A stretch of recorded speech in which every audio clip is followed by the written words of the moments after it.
What's good, y'all? It's your man Breeze. I want to talk about the whole Sandy Bland situation down in Texas and other police brutality types of things. You know, you had the young brother down in Dover who just got his jaw broken and got knocked out when he was getting down on the ground. The tape doesn't show what was happening beforehand, of course, but at the point of where the tape came in, he was getting down on the ground. He was pretty much on his knees and his hands was almost on the ground. And this coward cop kicks him in his face, breaks his jaw and his nose and knocks him out. So I don't care what happened before that. That wasn't cool. You know, the situation with Brother Moat out there in Chester, PA. You know, for Philly, yo, this is close to home, y'all. Philly, Delaware, Jersey. This our soil now. It ain't even like it's elsewhere. You know, it was coming up the coast, Baltimore, you know, everything, you know, but it's been going on forever. But back to Sandy. Miss Bland. Listen. You hear so many people saying she should have just did what the cop said to do. What didn't she do? He said put her cigarette out. I'm blowing my cigarette. She blowing on her stick in her car. That's no threat to him. What he going? Wait, the secondhand smoke was going to hurt him. That's what it was. You know, secondhand smoke going to kill me. So put that out. Oh, you won't put it out? Well, you assaulted me. Come on, man. Come on, really? You know. Oh, what's your problem? Like he said that straight from the rip. What's your problem? What's wrong? Because she looked irritated at having been pulled over. You understand? His whole demeanor when he was talking to the other chick in the first video was totally different than how when he came to her.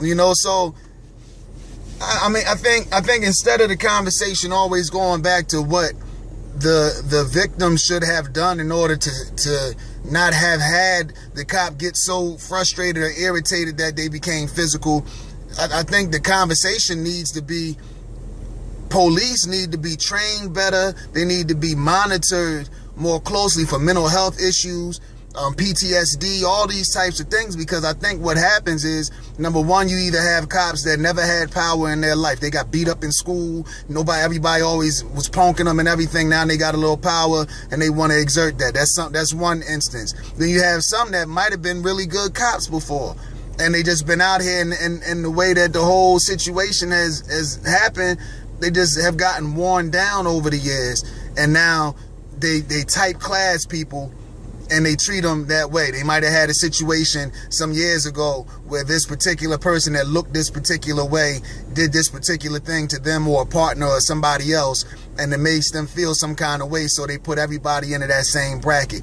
No different than what we do with police, where we look at these types of things, or we look at situations where we had police brutality or were wronged by police, and now we look at all cops that way. At the end of the day, it's individual by individual. All cops aren't bad, but for these types of cops, we really need to be putting them under the jail, man. These jokers is beating these cases like it ain't nothing. They beating these cases. They getting, like the lady, the cop out in LA got 16 months after she beat the woman to death in the back seat.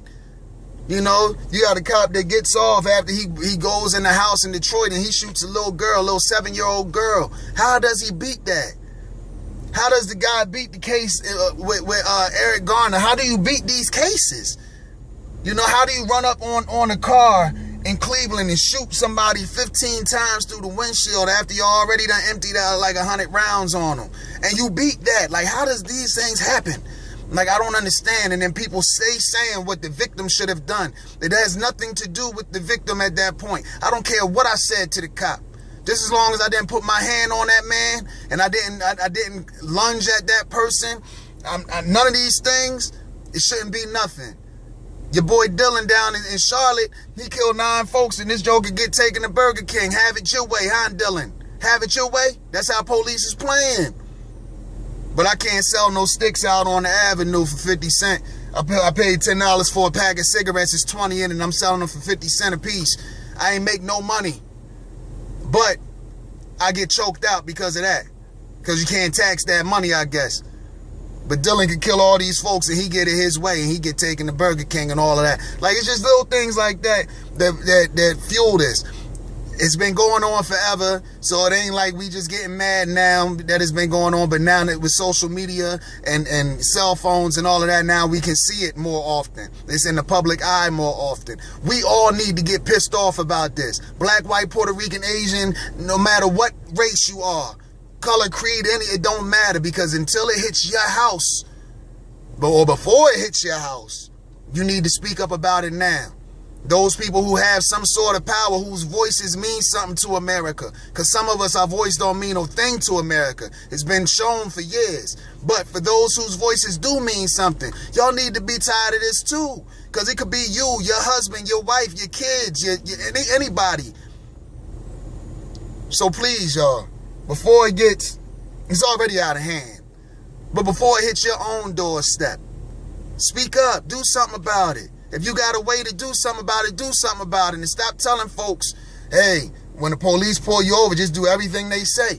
We can't do everything they say. Because even when we doing what they say, they still gonna beat us up. They still gonna punch us in the face and make it look like we did something to them and alter the reports. They still going, we know that the reason they pulled us over was to lock us up generally. Those types of cops. It was to lock us up. It wasn't to get to the bottom of anything. It wasn't to have a regular traffic stop. It wasn't that. They had malice in their hearts. They had malicious intentions. You understand? It's your man Breeze. I'm pissed off right now. And this, I've been pissed off, but I'm just finally talking about it. Let's do something, y'all. We all got to band together, as I always say, until the majority gets fed up. The minorities will continue to suffer. And the majority, I ain't just saying until white folks get fed up. I'm talking about everybody, the majority of us. The human race is the majority. Until we as the human race get fed up with this corruption and with all of this dumb stuff going on, open season on us, until we get fed up with this, it will continue to happen. You end of the day, once again, it's your man Breezy. This is Fuel, y'all. Food and understanding for every life, y'all. It's a call to action. Let's get moving, folks. All right? Control the hyphen. Be great. Maintain focus. Achieve greatness. All right? I get at you.